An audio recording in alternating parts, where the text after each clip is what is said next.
জাহান্নাম থেকে বাঁচানোর চেষ্টা করব ইনশাআল্লাহ।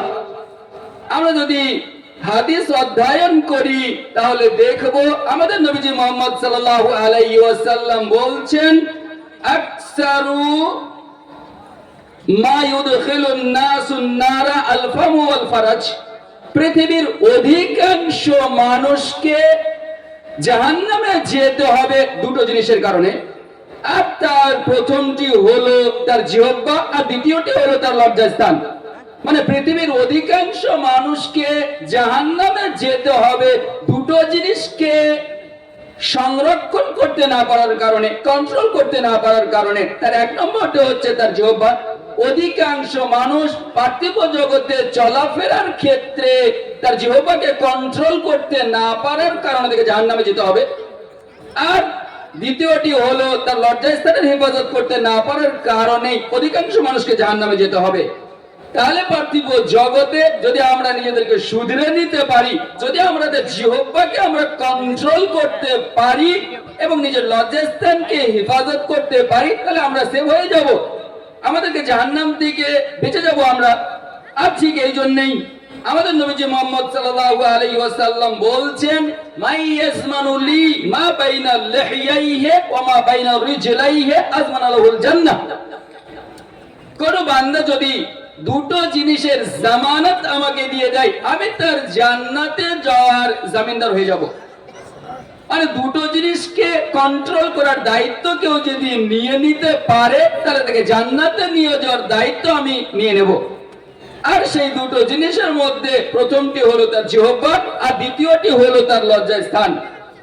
এছাড়াও আমরা যদি হাদিস অধ্যয়ন করি তাহলে দেখব আমাদের নবীজি মুহাম্মদ সাল্লাল্লাহু আলাইহি ওয়াসাল্লাম বলছেন, হাল ইয়াকুবুন নাসা ফিন নারি আলা উজুহিহিম ইল্লা হাসাইদু আলসিনাতিহিম।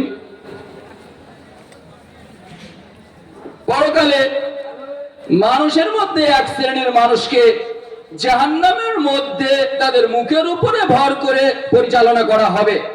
আজকে পার্থিব জগতে আমরা যেমন নিজেদের পায়ের উপরে ভর করে চলাফেরা করছি, কাল জাহান্নামের মধ্যে এক শ্রেণীর মানুষকে তার মুখের উপরে ভর করে চালানো হবে। আর এরা হবে তারাই যারা পার্থিব জগতে তাদের জিহ্বাকে সংরক্ষণ করতে পারেনি।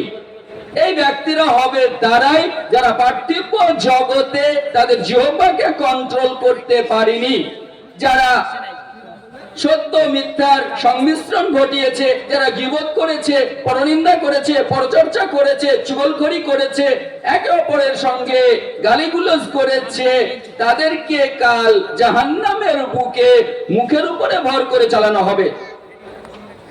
একইভাবে আমরা যদি মেরাজের হাদিস অধ্যয়ন করি তাহলে দেখব আমাদের নবীজি মুহাম্মদ সাল্লাল্লাহু আলাইহি ওয়াসাল্লাম বলছেন, লাম্মা উরিজা বি মারারতু বিকওমিন লাহুম আসফারুন মিন নুহাসিন। আমাদের নবীজি বলছেন, আমাকে যখন সপ্ত আসমানের ভ্রমণ করানো হলো, তখন একদল লোকের কাছ দিয়ে আমি অতিক্রম করলাম, আর দেখলাম যে তাদের নাখুনগুলো ছিল অনেক বড় বড় এবং সেই নাখুনগুলি ছিল তামার। একদল লোকের কাছ দিয়ে আমি অতিক্রম করলাম আর দেখলাম সেই লোকগুলির নাখুনগুলি তামার তৈরি নাখুন, একমিশুনা উজুহাহুম ওয়া সুদুরাহুম। এবং সেই নাখুনগুলো দিয়ে তারা কখনো তাদের মুখমণ্ডলের মাংসগুলিকে ছিটছিল, আবার কখনো বক্ষদেশের মাংসগুলিকে ছিটছিল, আর তাদের মুখমণ্ডল এবং বক্ষদেহ থেকে ঝরঝর ঝরঝর করে রক্ত ঝরে পড়ছিল।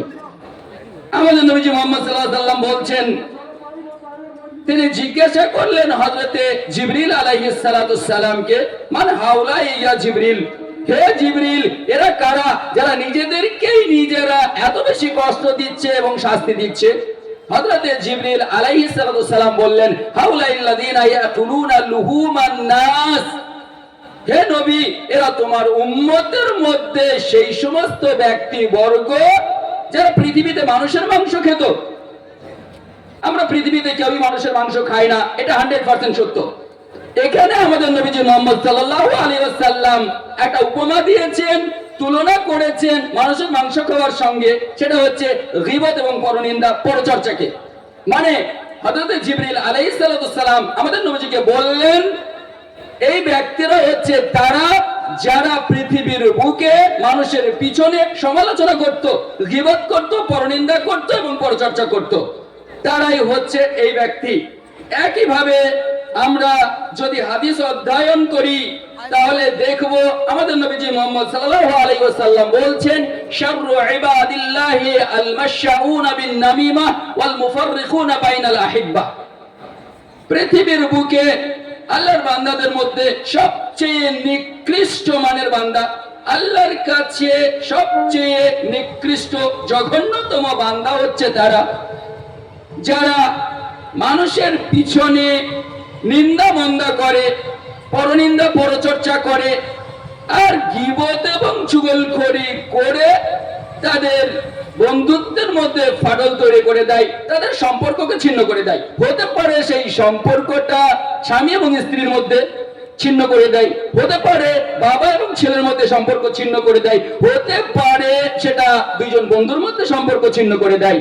এমন দেখা যায় যে কোনো একটা অফিসে একজন বসের আন্ডারে অনেকজন কাজ করছে, বসের কাছে ভালো হওয়ার জন্য একজন বন্ধু আরেকজন বন্ধুর গীবত পরনিন্দা সমালোচনা করে সেই বসের কাছ থেকে আরেকজনকে ঘৃণিত করতে চায় আর নিজে তার খুব কাছে হতে চায়। আমাদের নবীজি বলছেন এই ব্যক্তি হচ্ছে পৃথিবীর মধ্যে সবচেয়ে নোংরা, সবচেয়ে জঘন্য, আল্লাহর কাছে সবচেয়ে নিকৃষ্ট মানের বান্দা। অতএব আমাদেরকে সংযমশীল হতে হবে এবং নিজেদেরকে কন্ট্রোল করতে হবে, নিজেদের জিহ্বাকে আমাদের কন্ট্রোল করতে হবে।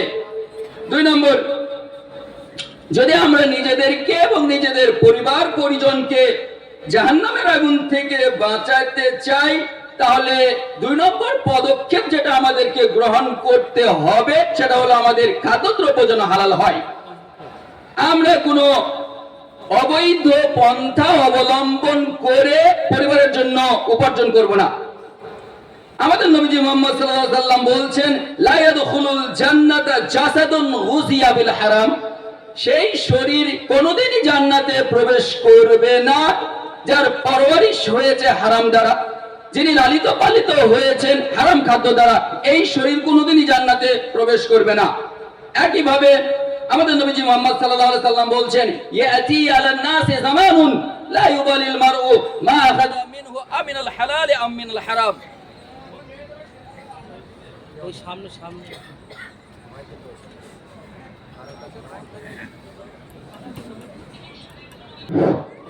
নবীজি বলছেন, ইয়াতি আলান নাসি জামানুন লা ইউবালিল মারউ মা আখাযা মিনহু আমিনাল হালাল আম মিনাল হারাম।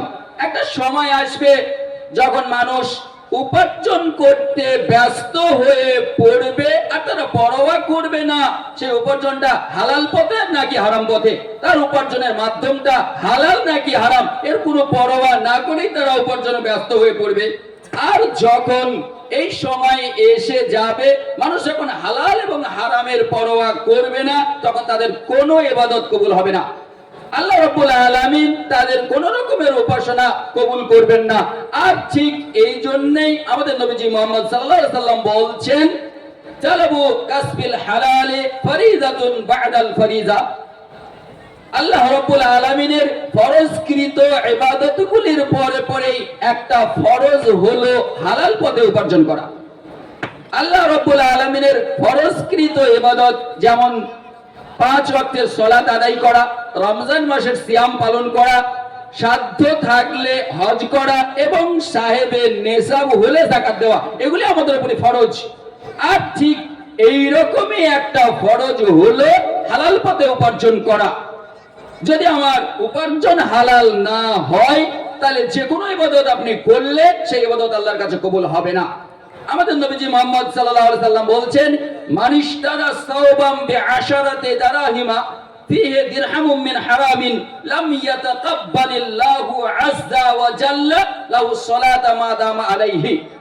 যদি কোনো বান্দা 10 দিরহাম দ্বারা একটা কাপড় ক্রয় করেন আর সেই 10 দিরহামের মধ্য হইতে একটি মাত্র দিরহাম যদি অবৈধ পথে উপার্জন করা হয় তাহলে তার পরনে যতদিন ওই কাপড়টি থাকবে ততদিন তার কোনো ইবাদত উপাসনা কবুল করা হবে না, গ্রহণ করা হবে না। এখন আমরা যদি দেখি যে আমাদের যাদের উপার্জন 50-50 হালাল এবং হারামের সঙ্গে সংমিশ্রণ, তাদের ইবাদত আল্লাহর কাছে কিভাবে গ্রহণ হতে পারে।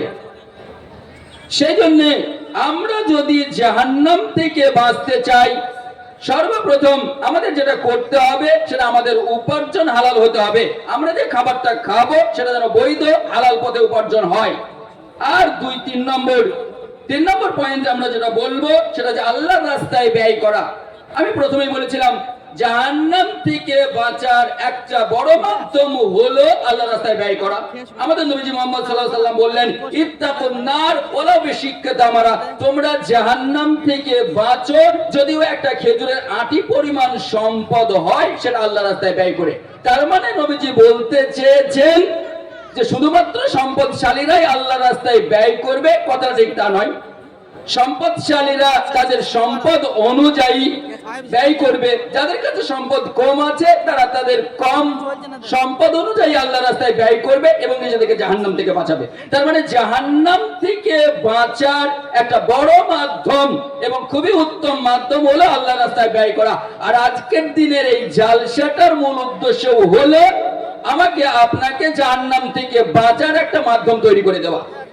আমরা যারা এসেছি এবং যারা এখানে উপস্থিত আছি, যারা বাইরে আছি, আমি বলবো যে আমরা প্রত্যেকেই এই মাদ্রাসার উন্নতি কল্পে এখানে যারা দুস্থ অসহায় বাচ্চারা পড়াশোনা করছে তাদের সহযোগিতার জন্য ইনশাআল্লাহ 5 টাকা হলেও আমরা দান করব আর নিজেদেরকে জাহান্নাম থেকে বাঁচানোর চেষ্টা করব। আল্লাহ সুবহানাহু ওয়া তাআলা বলছেন, ফাম্মা মান আতা ওয়াত্তাকা ওয়া সাদ্দাকা বিল হুসনা ফাসানুয়াসসিরুহু লিল ইউসরা। আল্লাহ সুবহানাহু ওয়া তাআলা বলছেন, ফাম্মা মান আতা, যে ব্যক্তি আল্লাহর রাস্তায় দান করলো, ওয়াত্তাকা এবং আল্লাহকে ভয় করলো, ফাসানুয়াসসিরুহু লিল ইউসরা, তার জন্য জান্নাতের রাস্তাকে সহজ করে দেওয়া হবে। وأما من بخل واستغنى وكذب بالحسنى فسنيسره للعسرى। ঠিক একই ভাবে আল্লাহ সুবহানাহু ওয়া তাআলা বলছেন, যারা তাদের সম্পদ আল্লাহর রাস্তায় ব্যয় করতে কুণ্ঠিত বোধ করলো এবং কার্পণ্য করলো, বখিলি করলো, কৃপণতা করলো, আল্লাহর রাস্তায় ব্যয় করলো না, আল্লাহ সুবহানাহু ওয়া তাআলা বলছে তাদের জন্য ওই সম্পদ জাহান্নামের রাস্তাকে সহজ করে দেবে। কারণ সম্পদের যাকাত যদি না দেওয়া হয়,